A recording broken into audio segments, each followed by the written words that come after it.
saluyot. Lagyan ng saluyot.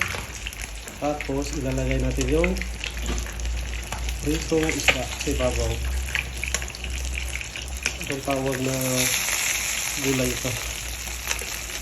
Kachamba. Kachamba ko lang to guys. Kachamba na luto. So ayan. So may pritong tilapia. At saka takpan natin. So 2 minutes.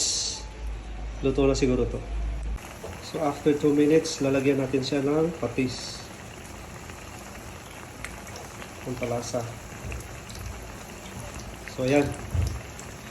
Ready to serve na. Sarap. Mamantika pa oh.